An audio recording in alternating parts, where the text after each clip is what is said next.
माबा जुदि होयोब्ला नोङो मा होनो माने दुवारन्चल प्रदेश होनना बुङोब्ला नोंनि बटल नोंखौ गारब्ला मा जागोन नोंनि सिनायथिया बहा थागोनलाय बुंदों under the authority of the Shri Subba is also said to be divided into 2 districts बेखौ होनदों ओमफ्राय that lying to the north of Sidli is called Nunmati and formerly belonged to the chief called माने सामुखा राजाबो गोदो बेखौनो बुंनाय जादोंमोन बधय सामुखा होनना बुंदों सामुखानि आन्दाराव बे दंमोन आरोखि बे ओमफ्राय बेखौ मोनसे बुंबाय दा another tract north of Bijni comprehended the 2 districts of Nishima and Hatikura and were in the position of a chief named Mahmudna दा अब्ला फुला जाबायना सिदलियाव बे सानै मानसियानो बेंदोंमोन ओमफ्राय सिदलियाव सासे जावलिया होननाय सासे माबा दंमोन माने सुबादार जावलिया बे जावलिया बे माबासिम बे नायोमोन आरोखि संकस दैसिमखौ बे नायोमोन आरोखि ओमफ्राय संकस दैनिफ्राय हरैहाय जोंहा माने माखासे सुबा थालायबाय जेनेबा माबानि जयसिं सुब्बामोना बे जयगाव बिनि नामाव जयगाव दोनदों दानि माने पुनसिलिं खाथियाव नाम थानाय जयगावा जयसिं सुब्बानि नामाव दोननाय आरोखि बे बर' मानसिफोर दा गतिके जोंनि बे दुवार ओनसोलाव जे मेस बर'फ्रानो सासन खालामदों बिसोरनो दंजोबोमोन बे लेखायावनो एखे रोखा आं गोबां खोथा बिनि सोमोन्दै बुंब्ला लावगोन गोबां खोथा बुंनो लुबैयाखिसै बे दुवार ओनसोला जे जोंनि जोब बर'फोरनि जोब बे रोखा आरो एसलि एडेनमेन्ट रिपर्ट होनाय बायदिब्ला एसलि एडेनमेन्ट रिपर्ट बादिब्ला दुवार ओनसोलनि एरिया गासै माबा आरोखि 6600 स्कुवेर माइल्स होनदों 6600 स्कुवेर माइल्सआ बे दुवार ओनसोलाव दंमोन बे हाया दुवार ओनसोल आरो दुवार ओनसोल होनब्ला बुंनो थांब्ला खोलाजायै बे धुबुरि बे गौरिपुर बे थाबाय ओरैहाय ओमफ्राय ओरै फैनानै माने बङाइगाव ओरै बै मा होनो ओमफ्राय बे बिलासपारा बगुरिबारि ओरै माबा थाबाय बै माने बङाइगावनि हरै बिजनि थाबाय उत्तर सालमारा ओरै बे एरियाफ्रा गासिबो माबासिम थाङो रङिया थङिया थाङो मंगल थाङो आरोखि बे एरिया जोंनि जोब दा बेफोर बारलांथारबाय ओमफ्राय औ ओरै मंगलनि बारलांबाय दा बे एरिया जोंनि जोब बे दुवार ओनसोलावमोन आरोखि बे दा बे हिसाबै बर'फोरनिनो बे जायगा बे दा दिनै बे गावनि बर'फोरनि हाखौ गावनि जायगा बे हाखौ दिनै गावनि परिचय गारनानै गावनि परिचय दोनखोमानानै दुवार ओनसोल होनना बुङोब्ला दुवार ओनसोल प्रदेश होनना बुङोब्ला बे दुवार ओनसोल प्रदेशआव सोर थायो बे दुवार ओनसोल प्रदेशआ सोरनि रायजो जागोन मा जागोन बेलाय माने गावनि असे सिनायथिखौ दोनखोमानो मानो नागिरदों फालाय जोङो गावनि सिनायथिखौ लानानैसो फाइट खालामनांगौ दिनै प्रिथिबियाव गावबागाव आइडेन्टिटिखौ लानानै जुजिगासिनो दं दावहा जागासिनो दं दिनै जोंसो गावनि सिनायथिखौ माने दोनखोमानो नागिरो बे रायजो मोननांगौब्ला जों गुबुननि सापर्ट मोनाब्ला जों रायजो मोननाय नङा होनलाबायो गुबुननिबो सापर्ट नांगोन रायजो होनलाबायो दा बेफोरखौ जोंनि नेताफ्रा ओरैनो बुंलानानै नाङा जोङो स्टाडि थानांगौ स्टाडि गैयाब्ला बाथ्राखौ बुंलाबायनानै आन्दायहोनो नाङा दा दिनै बड'लेण्ड रायजो जों माने रायजो बानायदों बड'लेण्ड बर' जाथिया बिराद गिदिर जाथि बे जाथिया बे एन्टे बे माने सारा माबायानो आसामानो गोदो गोदाय नोङो एखेबारे माबानिफ्राय दिख्राय दै सानजा दिख्राय दैनिफ्राय खरथया दैसिम ओमफ्राय सा हिमालय हाजोनिफ्राय ओरै बंगपसागरसिम बे एन्टायर बे जायगाया इट वाज द ग्रेट माने किंडम अफ बड' पिपल होनना बुंदों ग्रेट बड' पिपल बेखौ होनना बुंदों बर' रायजोमोन बियो दा दिनै नों बेखौ दोनखोमानानै बोरै दिनै फिसा दुवार ओनसोलखौ लानानै माबा बिनो नागिरदों नों गावनि परिचय दोनखोमानानै गावनि परिचयखौ लानानैसो बिनांगौ आरो दिनै बुजिनांगौ जे दिनै बड'लेण्ड रायजो बिनानै एथ' जुजिनानै मानसि थैलांबाय मानसि थैनानै दिनै बे दुवार ओनसोलफोरखौ लानानै जोंनि बुरुनजिखौ गभर्नमेन्टआ बुजिबाय जे जोंनि गभर्नमेन्टआ जोंनि बुरुनजिखौ बुजिनानै बे दुवार ओनसोलफोरखौ लानानै दिनै जोंनो बड'लेण्ड टेरिटरियेल काउन्सिल दिनै हरनाय जाबाय बिटिएडि जोंनो हरनाय जाबाय दा जों रायजोआ मोनखाबाय अलरेडि बिटिएडि होननानै बड'लेण्ड होननानै सोदोबा जों हाबखाबाय दा नों बे बड'लेण्ड सोदोबखौ नों गारनानै दिनैसो आरोबाव माबा जुदि होयोब्ला नोङो मा होनो माने दुवार ओनसोल प्रदेश होनना बुङोब्ला नोंनि बड'लेण्ड नोंखौ गारब्ला मा जागोन नोंनि सिनायथिया बहा थागोनलाय बहा थागोन आरो दिनै बर' भाषा दिनै बड' सोदोबा दिनै इस्टाब्लिस जाबाय बर' सोदोबा इस्टाब्लिस जाना दिनै बर' लेंगुवेजआ ओइट लाबो हाबनाय जाबाय नों बे भाषाखौ नों मा होनना बुङो बर' भाषाखौ नों दिनै मा होनगोन नोंलाय दिनै दुवार ओनसोलनि लेंगुवेज ओरैसो आरोखि दा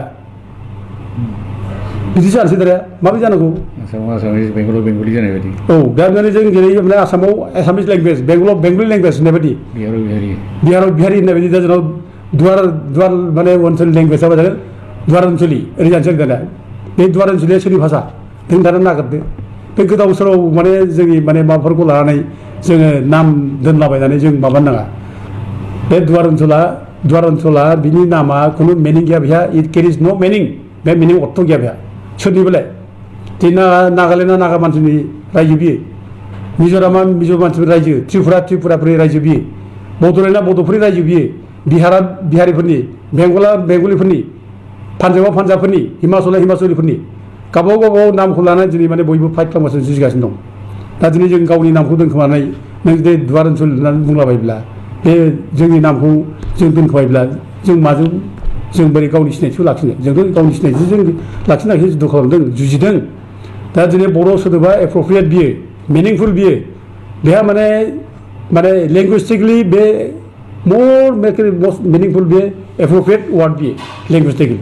दा गथिखे नों बे बड'लेण्ड सोदोब गारनानै दुवार ओनसोल होनना बुंब्ला जाया आरो नों रायजो बिनोब्ला नोंहा माखासे गियान थानांगौ रायजो बिनोब्ला नोंहा लेंगुइस्टिक माने बेकग्राउन्ड नोंहा बिनि नलेज थानांगौ हिस्ट्रिकेल बेकग्राउन्ड बिनि नोंहा नलेज थानांगौ जुग्राफिकेल बेकग्राउन्ड ना बिनिबो नलेज थानांगौ बिनि गियान थाजोब्लासो नों माबा मोनसे रायजो बिनो नों हागोन नोंहा बिनि खुनु गियानानो जुदि गैयाब्ला नोङो गोदाव सोराव नों गुबुन गुबुन जाथिनि नामाव नोङो दुवार ओनसोलि होनना बुङोब्ला नोंखौ सोर गुरुत्त' होनबालाय नों सोर नोङो बे माने दुवार ओनसोलि बिनो नोंहा परिचयानो जेबोआनो गैयाबा दा दिनै परिचयखौसो लानानैसो जों रायजो बिगोनथ' दिनै बर'फ्रा दिनै बिराद मोनसे गिदिर परिचय गोनां जाथि बर'फोरखौ बयबो मिथिगौ बर' हारिया बिराद गिदिर हारि होननानै दिनै बे हारिनि नोङो माने महाभारतआवबो बर' हारिखौ लिरलांदों दिनै आसामाव महिरंग दानबनिफ्राय जोङो फराय मोनो कुन महाभारतनि 10,000 बोसोर सिगां बर'फ्रा बे जायगायाव रायजो खुंदोंमोन होनना बुंदों महिरंग दानबआ बर' राजामोन बेखौ होनदों महिरंग दानबनिफ्राय ओरै फैबाय नोङो घटकासुर सम्रासुर बिनि उनाव नोङो नरकासुर भगदत्त फैबाय ओरै पुष्य बर्मन फैबाय बे हिस्ट्रि बे जोंनि हिस्ट्रि बेखौ बयबो मिथिगौ आरो जोंनि माने बे जोंनि बर' फिसानो कामरुप रायजोनिफ्राय नोङो 4th सेन्सुरियाव बल्लभ बर्मननि फिसाजोआ नोङो माबायाव जम्मु काश्मीराव हाबा जाहैदों अमिताभ प्रभा बर्मना दा बे जम्मु काश्मीराव हाबा जानाय खारनखौबो हिस्ट्रियानिफ्राय लिरदों मानो हाबा जाया मा खारनाव हाबा जाया बे जोंहा बे समाव माने खोब इन्टारेस्टिंलि कामरुप आरो बे जम्मु काश्मीरनि माने माबाजों माने लेंगुवेज कालचार बेजों जा सोमोन्दो दंमोन होनना बुंदों बे बिनि जायगानि बर'फ्रा बे जायगायाव सोमोन्दो दंमोन बेखायनो अन देट रिलेसनशिप माने बर' हिन्जाव बे अखम कन्या अखम जियरि होन्दों आरोखि अमिताभ प्रभा बर्मनखौ जम्मु काश्मीराव हाबा खालामहैदों आरो जम्मु काश्मीराव दासो दस्रा महर मोनबाय खिन्थु गोदो महाभारतनि जुग समाव बे जायगायाव गासिबो फिसाखा भाषा रायलायग्रा केनिबेल भाषा रायलायग्रा म्लेच्छ भाषा रायलायग्रा ओरैनो बुंदों बिसोर बे जायगायाव बिदि भाषा रायलायोमोन आरो सेम भाषाखौ कामरुपआव रायलायोमोन प्रागज्योतिषआव रायलायोमोन ओरै होनना बुंदों आरोखि दाथ' जोंनि एफा गिदिर जाथि बे जाथिया बे जाथिनि परिचयखौ नों मारै दोनखोमानो दालाय बे जाथिनि परिचयखौ जों लाखिनांगौसो आरो दिनै बेल' नङा 7th सेन्सुरियाव नोङो जोंहा माने श्री हर्षदेब फिसाजो रायजो मुथिखौ नोङो नेपालाव हाबा खालामहैबाय काठमान्डुआव जा लिसाबि बंश ली बंशनि फिसा लिसाबि बे जयदेबा हाबा खालामहैदों बेथ' हिस्ट्रियाव रोखा थारैखारि बेखौ बयबो हिस्ट्रि लिरदों एफा गिदिर जाथि बे जाथिया कुमार भास बर्मन बादि बर' फिसा राजा कामरुपनि दा दिनै बे जाथिनि परिचयखौ नों दोनखोमानानै बबेबा गोदाव सोराव मा होनो बेखौ दुवार ओनसोल होनना बुङोब्ला मा जागोन बे दुवार ओनसोला सोर थायो बे जायगायावलाय बिनि भाषाया मा जागोन दा दिनैखि जों बेफोरखौ एसे स्टाडि थानांगौ नलेज थानांगौ महाभारतआव बर'फोरखौ मख'दों महाभारतआव मेस भाषा रायलायोमोन होननानै हिस्ट्रिनिफ्राय लिरलांदों आरो लोगोसे मोनसे आङो माने माबा खोन्थानो सानदों सल' बादि आरोखि महाभारतनि मोनसे सल' जेब्लानाखि जुद्धनि प्रिपेरेसन जायो अर्जुना श्री कृष्णआ अर्जुनखौ बुंदों जे सुखे नोङो इमिडियेटलि माबानिफ्राय शिबनिफ्राय महादेबनिफ्राय नोङो इमिडियेट अस्त्र बिना लायदो नों बेनाव माने ध्यान खालामदो तपस्या खालामदो बिनि अस्त्र मोनब्लासो जुद्ध देरहागोन महाभारत जुद्धआव दा अर्जुना बेखायनो बे माने माबानाव शिबनिफ्राय बोर मोननो थाखाय बे ध्यान खालामदों बे थप्प'सा खालामदों बे थप्प'सा खालामनाय समाव दुर्योधना मिथिनानै बे थप्प'साखौ भंग खालामनो थाखाय गावनि लोगो असुर सासे रायखस बेखौ फाथायहरदों ओमफ्राय बे अमा जानानै थांदों बे रायखसा अमा जानानै माने माबाखौ बिनि माने अर्जुननि ध्यानखौ भंग खालामनो थाखाय बेखौ उरसोमहैनो थाखाय खारलांदों आरोखि दा बे खारनाय समाव शिबा बेखौ नुनानै बे गावनि रुपखौ सोलायदों किरात रुप लादों बे किरात सासे भगबाना सासे शिबा मानो किरातनि रुप लाखो ओमफ्राय किरात माने मेस बर'फोरखौनो किरात होनना बुङो बै समाव किरातनि रुप लादों किरात रुप लानानै बियो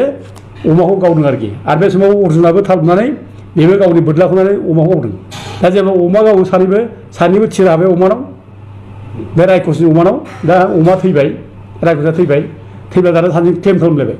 बे गावनायाथ' आंसो गावदों अर्जुना बुंबाय आं गावदों किरातआ बुंबाय आं गावदों दा सानैजों जुद्ध जालायसै दानिया बेखौ माने माबानो थाखाय आंसो गावदों बेखौ बुंलायनानै दा ओमफ्राय बुंबाय नों सोर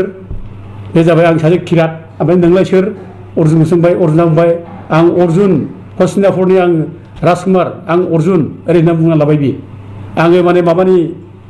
मा होनो पान्डबनि आङो धनुधारि श्रेष्ठ धनुधारि आं अर्जुन ओरै होनलांदों आरोखि बे नोङो द्रोणाचार्यखौ मिथिया आं द्रोणाचार्यनि शिष्य होनदों अब्ला बे किरातआ बुंबाय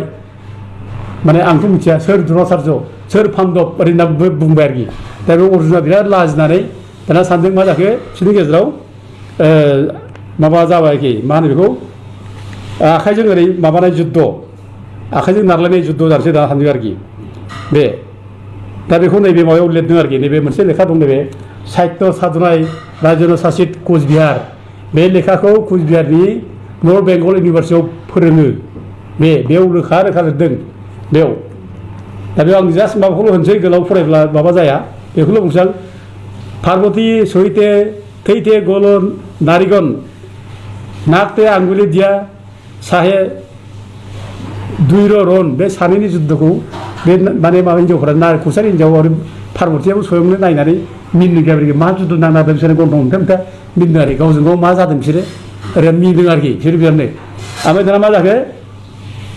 आखाइयाव बे जेब्ला माने माबा बोलोनि सुनायलाय जुद्ध जायो बेयाव अर्जुना जेनबाय दाना आरोखि किरातजों जेनबाय आरोखि जेननानै दाना बे मा जाखो अर्जुना बेखौनो नैबाव लिरदों आरोखि किरातेर संगे बाहुजुद्धे शान्त अर्जुनेर मानसिक अबस्था बाहुजुद्ध जादों आरोखि बे मा मानसिक जाखो बे मानसिकखौ लिरदों आरोखि बेखौ लिरदों कसारि गथर महर भंग हैल रन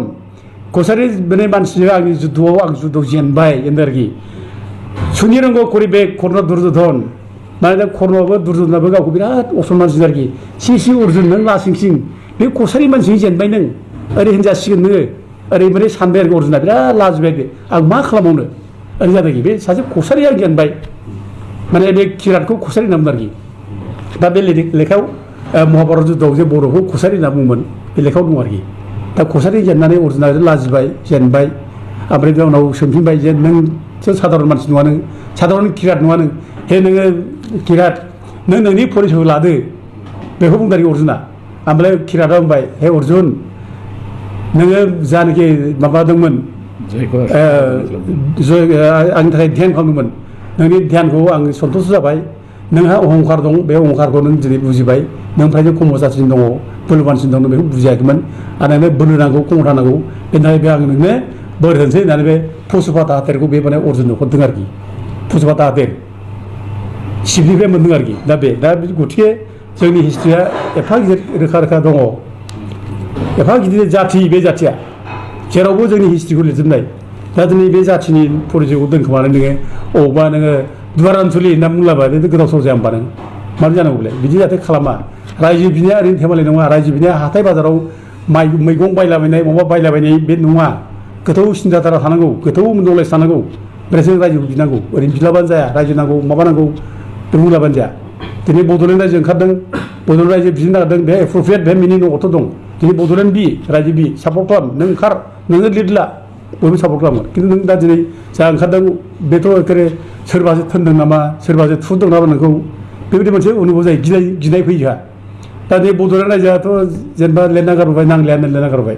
बड'लेण्ड रायजो मोनलिया प्रभाब बर' दिफेन बर'मोनहा उर्खाव गोरा ब्रह्ममोनहा लिरना गारबाय जे comprehensive and final solution Bodoland रायजो नांलिया होननानै लिरना गारबाय हेबुलि जे बड'लेण्ड रायजो नांलानो बड'लेण्ड मोना बेथ' खोथा नङा बिसोरसो लिरना गारबोदों बड'लेण्ड रायजो नांला होननानै खिन्थु रायजोआथ' गारबाखै रावबोथ' गाराखै बिनो हायो बयहाबो अधिकार दं आरो बड'लेण्डखौ जों मोननांगौ जोंहा हिस्ट्रिकेलि जिअ'ग्राफिकेलि आरो जोंहा माने लेंगुइस्टिकेलि जों बेखौ मोनगोन जोंहा मोननांगौ दङ दा इभेन आरोबाव जुदि दिफेन बर'मोना जुदि बड'लेण्ड रायजो नांगौ होननानै बियोब्ला बिसोरबो बिनो हायो बिसोर सुक्ति लिरना गारदोंलै मा जानो बिसोर सादाखौ लिरना गारदों बिसोर बिनो हायो खिन्थु लासिंसिं बाथ्राया बेल' जाबाय मैया दाख्लैसो बड'लेण्ड रायजो नांला होननानै लिरना गारबाय दिनै बड'लेण्ड बिफिनब्लानोसो सोर फोथायो नालाय दा दिफेन बर'मोनखौ फुङाव बर'मोनखौ उरखाव उरामोनखौ बड'लेण्ड बिब्ला सोर फोथायनो बिसासघातकसो थगायसुला होनना बयबो बुंगोन ओंखारनाय नङा आरो गभर्नमेन्ट अफ इन्डियाबो हयथ' बिसोर माने फोथायनाय नङा आरोखि मैया सुक्ति खालामनानै दिनैसो मानो रायजो बिखो प्रश्न जागोन आरोखि बिस्रा दा बेनि थाखायनो हयथ' बिसोर बिनो हायो गाव गावनि न'खरनि खुरमा गुस्थि अधिकार दं बिस्रा बिनायनि दा एबसुनि मानसिफोर गोबां दङ बिसि फिसा लानानै रायजो बिजोंबो हायो बयहाबो अधिकार दं दा थेवबो जोंहा माने जोंनि माने बड'लेण्ड बे सोदोबखौ जों गारनो नाङा दिनै मोनसे दुखुनांथाव खोथाखौ आं सानो आरोखि एथ' गिदिर आन्दलन खालामबाय जेरै बर' फरायसा आफादा एखेबारे बड'लेण्ड रायजो नांगौ बड'लेण्ड रायजोनि थाखाय मेमन हैबाय बर' रायजो राजानि गोरिब गुन्द्रानि थैनि सहि लालायबाय सोरबा लेबार मावग्रा सोरबा रिक्सा सालायनानै जाग्रा सोरबा बन दाननानै जाग्रा एफा गोरिब गुन्द्राफोरनि थै सहि लानो लांबाय बिसोरो रायजो मोनसे होननानै बड'लेण्ड रायजो मोननाय मेमनाव हैबाय दिनै बहा गारबोखो नोङो बे माने थैनि सहिखौ बहा गारबोखो बाथ्राथ' बेसे जादों दिनै बबाव गारनानै फैखो दा दिनै बे थैनि सहि हैनायाव आंथ' सानो बे उरखावग्रा ब्रह्मआ गावनो थैनि सहिखौ बे सहिखौ गावनो होना होआखै आंहा डाउट जायो मानो डाउट जायो होनब्ला नोङो थैयाव मानसिनाव खथ' गाज्रि बेमार थायो ओइड्स थायो जन्दिस थायो नों सुगार थायो टिभि थायो बायदिसिना बेमार थायो दा गथिखे बे थैनि सहिनायखौ सोर दांनो फालाय प्राइम मिनिस्टार दांगोन ना हम मिनिस्टार दांगोन सोरबा अफिसार दांगोन राव दांनाय नङाना आरो सोरबा लायोबाथ' जेलसो जागोन बियो गिथावबाथाव सोरनिबा बेमार गोनां थैखौ जुदि लाङोब्ला जेल जागोन दा गथिखे बबाव लांदों बिसोरो बबाव दोनहैदों बे आसुरि बाथ्रा दा थैयारि सहि लानानै थांबाय ओरैहाय बड'लेण्ड रायजो नांगौ होननानै मेमन हैबाय दा बबाव गारदों बबाव गारबोखो जोंथ' बेखौ दिनै बुंनो हाला बुंला खिन्थु नोङो दिनै थैनि सहि लानानै मा मोनखो दिनै बे थैनि सहि लानानै बड'लेण्ड रायजो नांलाया होननासो जों लिरना गारबाय दिनै बेसेबां अननाय बियो बेसेबां पापनि खामानि बियो गोरिब गुन्द्रा रायजो राजानो बड'लेण्ड रायजो बिबाय सानफ्रामबो ओंखाम उखै जालायनाय रेलगारि होबथानाय नेसनेल हाइवे होबथानाय उखैयाब नों माबा खालामबाय दिनै नों बड'लेण्ड रायजो नांला होननानै नों लिरना गारबाय दानिया आरो लोगोसे नों सुक्ति खालामबाय जे बड'लेण्ड रायजोनि मोनखानाय जायनाखि सिमा बेखौ दानख'नांगौ होननासो नों दिनै लिरना गारबाय बड'लेण्डनिफ्राय हा हु दानख'नो हायो होननानै लिरना गारबाय बड'लेण्डनि जायनाखि माबा मा होनो पावार 6 शेड्युल पावार बेखौनो दिनै दानख'ना फैबाय अब्ला दिनै मा जाखो नोंहा एफाराबनो थै सहि लागानै नोङो बे मेमन नायनाया रायजोखौ एथ' बिसास खालाम बे बिसासखौ मानो खालामनाय जाखो मानो खालामखो बेथ' बिराद अननाय जाबायना बेथ' पापनि खामानि बेफोरो बेखौ मानो मावखो दा दिनै माने आन्दलन खालामनाय एथ' गिलुबालु आन्दलन एखेबारे बे आन्दलनखौ जाहाथे रावबो डिस्टार्ब खालामनो मोना उरखावग्रा ब्रह्म मोनहा नै माबा मोनहा जोंहा फुङाव मोनहा बिराद टाइट सिकिउरिटि लालायदों सोरबा डिस्टार्ब खालामबानो दिगदार जागोन बे आन्दलनखौ डिस्टार्ब खालामनो रावबो डिस्टार्ब खालामनो मोना बिराद सिकिउरिटि टाइट लामा सामा अनला ओंख्रि जालायनानै एखेबारे आन्दलन खालामदों बिसोरो बिरादनो एथ' गिदिर आन्दलन खालामदों दा दिनै जोंना थांनायनि सुक्तिया नै थैनि सहि लांनाय सुक्तिखौ नोङो थैनि सहि लानानै थांनानै सुक्तिखौ खालामबाय गाज्रि रोखोम सुक्ति बिराद अननाय आरो दिनै जोंना नैबे जोंहा जानाखि पारमिदास नार्जारिमोन दा बिथांमोनाबो बिदिनो खालामदो दा बड'लेण्ड रायजो नांलाया होननानै बिसोरो बै बड'लेण्ड रायजो सोलायदो दाना नामखौ नोंसोरबो दानिया दुवार ओनसोल रायजो नांगौ जोंना दुवार ओनसोलनि सुक्ति खालामना फैदों बिसोरबो दानि मोनखानाय बड'लेण्डखौ बिसोरबो खालामो बिदिनो थैनि सहि लादों दानिया बिसोरबो दानिया एसेबां दं गुबुन गुबुन जाथिनि बिथ' गोरलै हरगोन दानो गुबुन जाथिनि थैनि सहि लादो जे जोङो दुवार ओनसोलनि जे नांसिगौ नामखौ जोङो बे बड'लेण्ड सोदोबखौ नांलिया बड'लेण्ड सोदोबा जों मिलाया गुबुन गुबुन जाथि गोष्ठी थायो बेयाव गथिखे बे रायजोआव जोंनो बयजोंबो मिलायनो थाखाय बयजोंबो खौसे थानायनि थाखाय जोंनो दुवार ओनसोल प्रदेश जोङो नामखौ दोननांसिगौ होननानै जुदि बुंहैयोब्ला गाबोन गभर्नमेन्टआ गोरलै खालामहरगोन बिसोरो बे नामखौ सोलायहरगोन आरोखि एथ' अननाय जोंनि नेताफ्रा बिदिसो जायोब्ला मोनफा मोनफा जे गावनि मोनखानाय अधिकारखौ जुदि गावनि सिनायथि गावनि परिचय बेखौ जुदि गारग्रासो जायोब्ला जोंनि सिनायथिखौ सोर लाखिगौ दे जोंनि सिनायथिया बोरै जाबावनांगौ जों जोंनि सिनायथिखौ फेहेरनांगौसो गुवार खालामनांगौ जों जे बिराद गिदिर हारि जों दिनै बेखौ नागारनांगौ जोंनि हारिया खथ' थायदे दाबो दङ बिराद जायगायाव दाबो दङ बे हिमाचल प्रदेशआव बे कुल्लु एरियायाव बिराद बुरजा बर' भाषा रायलायग्रा बे जायगायाव दाबो दङ बेसेबांबा बुरजा आं बेखौ थांनानै लोगो मोनहैखांबाय रायलायबो फैबाय आं बिसोरजों एखे राव रायलायो बिसोर धोरोमाल' बिसोर नामा दा दिनै माबा जाबाय आरोखि बिसोरो बुद्धिस्ट जाबाय आरोखि धोरोमा बुद्धिस्ट जाबाय खिन्थु सेरा फाथि एखेयानो रायलायनायाबो कक बर' भाषा रायलायो खुलुमखा होनलायना बिसोर बुंलायलायो बेबायदि माने भाषा मिलायनाय जाथि जों दिनै नागिरनांगौसो बुथुमनांगौसो जोंनि फरिचयखौ जों फेहेरनांगौ बर' जाथि फरिचयखौ फेहेरनांगौ बर' रावखौ फेहेरनांगौ जों दिनै दोनखुमाग्रा जायोब्ला गावनि हारिनि नामखौनो जुदि दोनखुमा जायोब्ला गावनि हारिनि नाम बुंनोसो लाजिग्रा जायोब्ला गुबुन जाथिजों गाज्रि मोजां गियोब्ला मा जाबावनो बे जाथियालाय फारमिनाना दा दिनै फारमिनास नार्जारिया फारमिनास नामाथ' बर' नाम नंलिया दे बयबो फारमिनास होननाय लोगो लोगो सापर्ट खालामगोन बे बर' नङा होनना बुंगोन टाइटेलखौ सोलायबाबो जाबाय ना नार्जारिखौ होमबाथ' साबसिन जाबायना होमबाथ' बुजिबाय बे माने माबा नङा बर' नंमारा होमब्ला नोंसोर बयबो लोगो लागोन दा अब्ला बे बड' नोंसिनि रायजोआव मा रायजो बिदों बेयाव सापर्ट खालामगोन बड'लेण्डआबो गारबाय बिसोरो मा जागोन बेलाय दा मोनसे रायजो राजाफोरखौ आं खावलायो रायजो राजा भुल बुजिनो नाङा दिनै जोंखौ माने गोदाव सोराव जोंनि गेजेराव माने ओरैबायदि जाबाय बर' जाथियाव माने आव साव जाजोब्बाय आरोखि आन्दायजोब्बाय आरोखि जोंनि मानसिफ्रा जानला मोनला एखेबारे बुंलाबायनाय खुनु स्टेबोल मोनसे डिसिसन गैया स्टेबोल थांखि गैया मावनायनिबो खुनु गरन्थ गैया जेरै बुंलाबायनाय बेबायदि जानो नाङा आरोखि दा आं रायजो राजाफोरनि सिगाङाव आं बेखौनो खावलायदों जाहाथे जों रायजोफ्रा बेफोरजों जाहाथे मिसलेड जाया भुल जाहाथे लामाजों दैदेनजाया जों आन्दाया आरो जायफ्रा फारमिनास नार्जारिजों दंफायो बिसोरबो बुजिनो सेस्था खालाम बयबो बुजि आरो फारमिनासखौ आं खावलायो सेन्टिमेन्टखौनो आं अनार होयो नोंसोरनो रायजो नांगौ जोंनो खिन्थु बेबायदि सेन्टिमेन्टजों रायजो बिदिनो दागय गावनि परिचयखौ गावनि हारिनि सिनायथिखौ दोनखोमानानै बर' परिचय दोनखोमानानै रायजो बिनो नागिरनाय बेखौ दागय रायजोखौ जों नांगौ खिन्थु बेबायदि परिचयजों दागय आं बेखौ बयखौ खावलायहरो जोङो एखेबारे खौसे जानांगौ आं खौसे जानायखौ लुबैयो बर' फिसा हिसाबै आङो एक नम्बर माने बुंगोन जों खौसे जानांगौ आरो खौसे जायाब्ला जों खामानि मावनायाव जोङो साक्सेसफुल जानाय नङा जों जौगानो माने हानाय नङा आरो जोंनि दाबिखौ जों जाफुंहोनो थाखाय गोब्राब जागोन दा खिन्थु बाथ्राया जादों मा कुइसना जादों मा जों खौसे जानायनि पइन्टआ बबेयाव